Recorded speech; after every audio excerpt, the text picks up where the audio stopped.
सबसे पहले तो मैं आज आप सभी को बुद्ध पूर्णिमा की बहुत मनपूर्वक शुभकामनाएं देना चाहता हूं।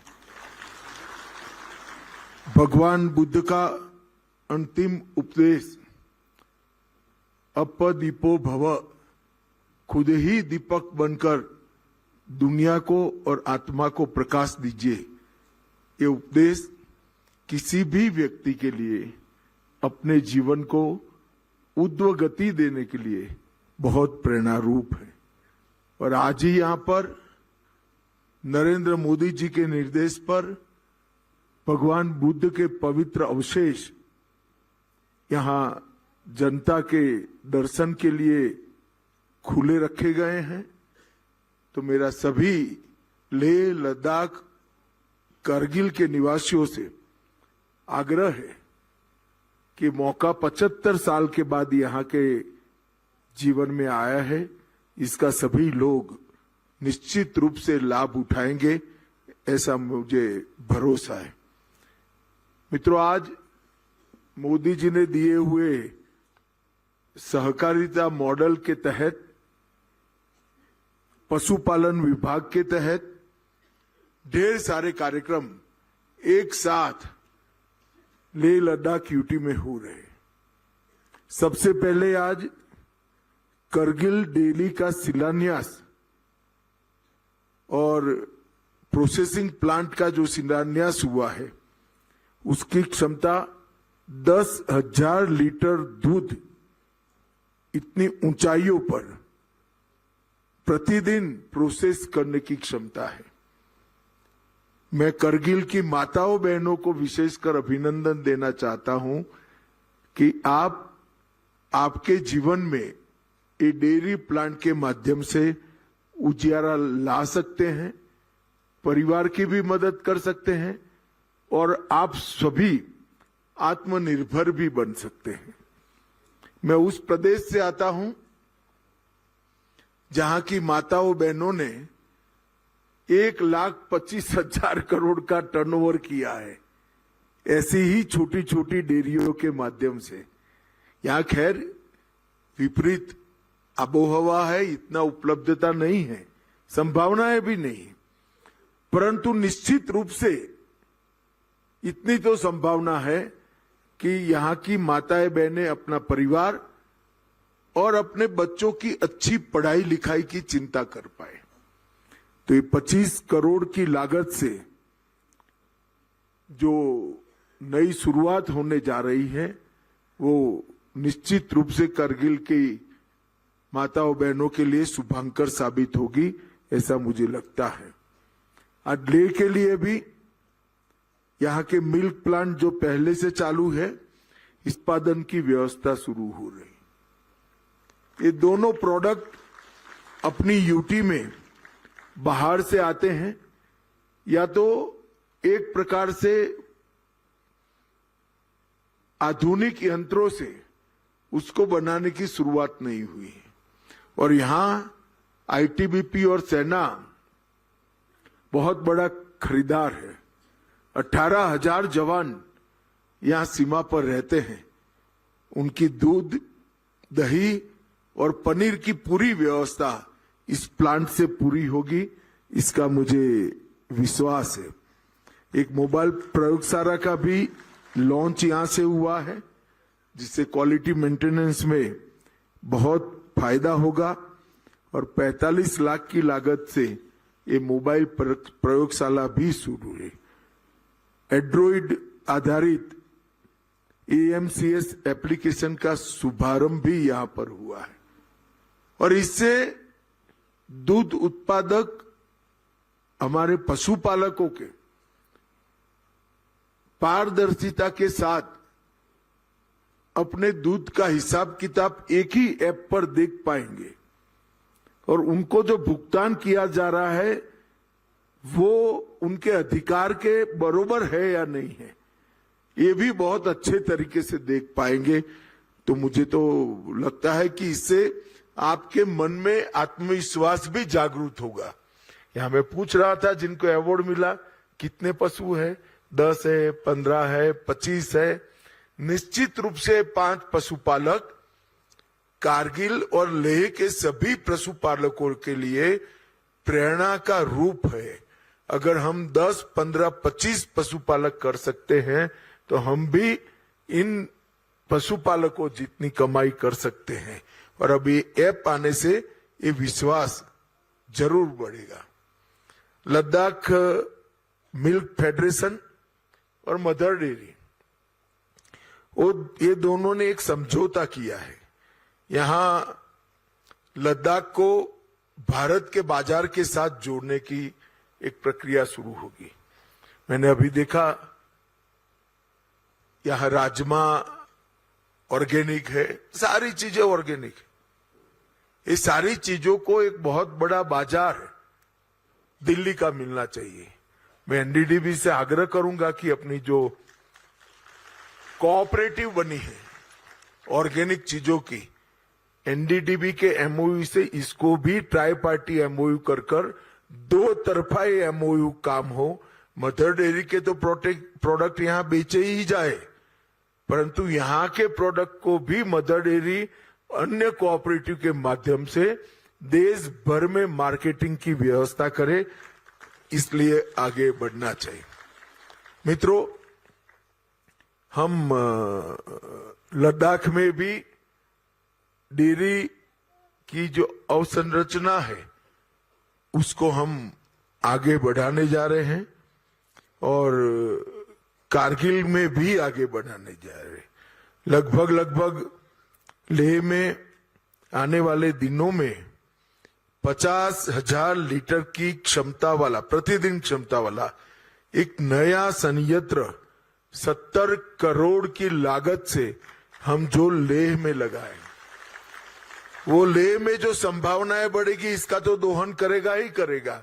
अगर कारगिल में थोड़ा अभी लगाए संयंत्र से दूध बढ़ा तो वो लद्दाख अगर ले आकर प्रोसेस हो जाएगा। तो एक प्रकार से दोनों क्षेत्रों के लिए ये बहुत महत्वपूर्ण काम होने वाला है। 2 हिफर पालन केंद्र लगभग 4 करोड़ की लागत से लगाए जाएंगे, एक लेह में और एक कारगिल में, जिससे यहां की मौसम के अनुरूप अच्छी नस्ल की गायें और भैंसे उपलब्ध कराने का काम होगा। और लगभग हर साल 500 अच्छी नस्ल की गायें और भैंसे यहां उपलब्ध कराई जाएगी, जिससे दूध का उत्पादन बढ़ेगा। और ये जो भयंकर ठंडा प्रदेश है, ऑक्सीजन की भी कमी होती है यहाँ, तो ये इसी प्रकार का रिसर्च कर ये पशुओं को आपको देने का काम किया जाएगा। और फिर ये 500 पशु आएंगे, इनकी भी बच्चियां आएगी, तो अनेक प्रकार से ये आगे बढ़ेंगे। 10 साल में मैं मानता हूं पशुओं की संख्या में लगभग 3 गुनी बढ़ोतरी करने का प्लानिंग इससे है। इसको बहुत अच्छा प्रतिसाद मिलेगा, ऐसा मुझे विश्वास है। लद्दाख मिल्क फेडरेशन को एनडीडीबी ने टेक ओवर करने के बाद यह नेटवर्क 28 गांवों तक पहुंचा है और लगभग 1700 दूध उत्पादक इसके साथ जुड़े हैं। मगर मैं अध्यक्ष एनडीडीबी को कहना चाहता हूं कि हमारा लक्ष्य होना चाहिए कि ज्यादा से ज्यादा 85% गांव में जहां पर पशुपालन संभव हो आबोहवा के कारण, वहां आपकी रीच होनी चाहिए और आपने इस सभी पशुपालन के उत्पादकों की जीवन स्तर में सुधार लाने के बाद चिंता करनी चाहिए। और लगभग दैनिक दूध की खरीदी 7,000 पहुंची है, 7,000 किलोग्राम तक पहुंची है। मेरा आग्रह है कि इसको 4 ही साल में 21,000 किलोग्राम तक पहुंचाकर यहाँ के किसानों की समृद्धि के लिए हमने आगे बढ़ना चाहिए। एक डेयरी प्लांट का उन्नयन और पुनरुद्धार भी किया गया। 5 TLDP से बढ़ाकर इसकी क्षमता 10 TLDP करी गई और सेना के साथ के एमओयू से इसको निश्चित रूप से फायदा होगा। मित्रों, पूरे देश के पशुपालन और डेयरी क्षेत्र के परिदृश्य में 2014 में मोदी जी के प्रधानमंत्री बनने के बाद बहुत बड़ा बदलाव आया है। पशुपालन विभाग नया बनने के बाद इसमें बहुत क्रांतिकारी बदलाव आया है। और हमारे पशुपालन मंत्री कह रहे थे कि मैंने उद्घाटन किया। मैं तो सिर्फ उद्घाटन करने गया था, मगर श्वेत क्रांति 2 ये लल्लन सिंह जी का विचार है और इनकी योजना है।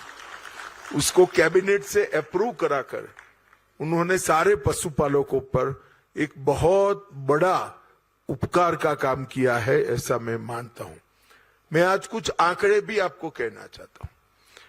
14-15 में भारत का कुल दूध उत्पादन 146 मिलियन टन था। तो आजादी से लेकर 14-15 तक, मतलब 70 साल में 146 मिलियन टन, और 14-15 से लेकर 24-25 तक 146 मिलियन टन से बढ़कर 248 मिलियन टन बना। मतलब 70% वृद्धि केवल 10 साल में हुई, और उसमें से 50% वृद्धि पिछले 5 साल में हुई। प्रति व्यक्ति दूध जो उपलब्ध होना चाहिए हमारे नागरिकों के लिए, वो 307 ग्राम उपलब्ध था 13-14 में, अब 485 ग्राम उपलब्ध। दूध पोषण का बहुत बड़ा कारक होता है। पोषण के लिए इसकी उपलब्धि बहुत जरूरी होती है, और ये पेस्चुराइज्ड दूध बच्चों को पोषण के लिए एक रिक्वायरमेंट पूरी करता है। और कुल दूध का उत्पादन लद्दाख का भी 2014-15 में 15,000 मैट्रिक टन था, आज 24,000 मैट्रिक टन पहुंच चुका है। और प्रति व्यक्ति दूध 148 ग्राम उपलब्ध था, ये 214 ग्राम उपलब्धि तक पहुंचा है। मगर मेरा मानना है राष्ट्रीय एवरेज जो 485 ग्राम की है, वो जल्द ही लद्दाख में हमें सिद्ध करनी चाहिए, और लद्दाख की भावी पीढ़ी के लिए दूध की उपलब्धता सुनिश्चित करनी चाहिए। कुल देश भर में 2,36,000 सहकारी समिति और लगभग 2 करोड़ दूध उत्पादकों के माध्यम से ये सिद्धि भारत ने स्थापना प्राप्त की है। और हम लगभग 75,000 नई दूध समितियां बनाने का लक्ष्य रखा है 5 साल में, जिसमें से 2 साल चले गए, और 46,000 मौजूदा समितियों को आधुनिक और सक्षम बनाने का भी प्रयास कर रहे हैं। 75,000 में से 21,000 समितियां नई बनाने का काम हो चुका है। भाइयों बहनों, मेरा आग्रह है, लद्दाख प्रशासन से भी आग्रह है कि लद्दाख के हर गांव जहां पर दूध के उत्पादन की, पशुपालन की संभावना है, एटमॉस्फेयर के देखते हुए उस गांव की संभावनाओं का दोहन करना चाहिए। यहां पर कई सारी और कोऑपरेटिव, पश्मीना के लिए हो या ऑर्गेनिक उत्पादों के लिए हो, हनी के लिए हो, ये भी आने वाले दिनों में कोऑपरेटिव डिपार्टमेंट इसको जमीन पर उतारेगा। मित्रों, लेह लद्दाख की बहुत पुरानी मांग थी, लेह लद्दाख कारगिल की, कि यहां पर यूटी दिया जाए। और यूटी मांगने का मूल कारण था कि यहां डेवलपमेंट नहीं होता है। अब मैं आपको बताना चाहता हूं, 2019 में यूटी बने बाद में क्या क्या हुआ है। अब 7 जिले और 193 पंचायतें हो गई। 5 नए जिले शाम, नुब्रा, चांगथांग, झंस्कार और द्रास अभी अभी ही इसकी अधिसूचना जाहिर हो चुकी। यहाँ की लोकल लैंग्वेज, उसको भी प्रशासन की लैंग्वेज बनाया। भोटी, पुर्गी, उर्दू और हिंदी, अंग्रेजी थे ही, तो यहाँ की स्थानीय भाषा को भी महत्व देने की शुरुआत हुई है। और 2019 के पहले यूटी के अंदर 1800 किलोमीटर रोड रास्ते थे, लगभग 1799 किलोमीटर। आज 4040 है, मतलब 2 गुना रोड रास्ता बनाने का काम हुआ है। पुल 19 थे और आज 72 पुल बन चुके हैं, तो 3 गुने से अधिक पुल बढ़ाए गए। मोबाइल टावर 344 थे, आज 653 है। हेलीपैड 7 थे, आज 41 है। बर्फ हटाने वाली मशीनें जो यहां बहुत मायने रखती है, वो पहले 60 थी, आज 215 है। ग्रिड से जुड़े हुए गांव 145 थे, आज 184 है। डिस्ट्रीब्यूशन ट्रांसफार्मर पहले 1182 थे और आज 3153 हुए। ये स्केल में इसलिए बताता हूं कि यूटी बनने के बाद नरेंद्र मोदी सरकार का फोकस, देश के प्रधानमंत्री का फोकस हमारी यूटी रहा है और इतने सारे विकास के काम एक साथ हुए।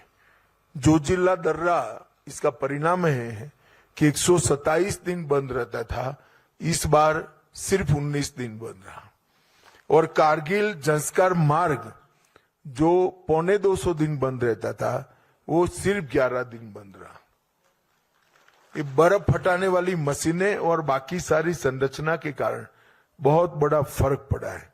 जोजिला सुरंग काम प्रगति पर है, सिंकुला सुरंग काम का प्रारंभ हो चुका है और नया नागरिक हवाई अड्डा भी बनने का काम चालू हो गया है। वीसेट कनेक्टिविटी सभी की सभी पंचायतों में कर दी गई है और 4G टावरों में परिवर्तन करने का भी हमने बहुत बड़ा काम किया है। सिंधु केंद्रीय विश्वविद्यालय की स्थापना की है और आईसीटी लैब 174 स्थापित किए हैं और 230 स्मार्ट क्लास भी बनाए गए। 40 खगोल विज्ञान की लैब बनाई है, 24 अटल टिंकरिंग लैब बनी है और अपना लद्दाख 2024 में पूर्ण साक्षर बनने वाला एडमिनिस्ट्रेटिव यूनिट बन गया है। यहां अनपढ़ अब कोई नहीं। हर घर जल के लिए भी लगभग 98% घरों को कनेक्ट किया है और कृषि और बागवानी के लिए भी बहुत सारा काम हुआ है। मित्रों, ये विकास जो हो रहा है, इसके साथ साथ यहां के लोगों ने कोऑपरेटिव और ऐसे नए एवेन्यूज को भी स्वीकारना पड़ेगा, तभी जाकर हम काम को आगे बढ़ा सकें। और अभी लद्दाख का बजट 6000 करोड़ हो चुका है, जो पहले जब जम्मू कश्मीर में था तब 1000 था। 1000 करोड़ रुपया खर्च होता था, इसकी जगह 6000 करोड़ रुपया भारत सरकार आज खर्च कर रही है। और सिंधु इंफ्रास्ट्रक्चर डेवलपमेंट कॉरपोरेशन की स्थापना की है हमने, जो औद्योगिक विकास के लिए आने वाले दिनों में महत्वपूर्ण योगदान करने वाला है।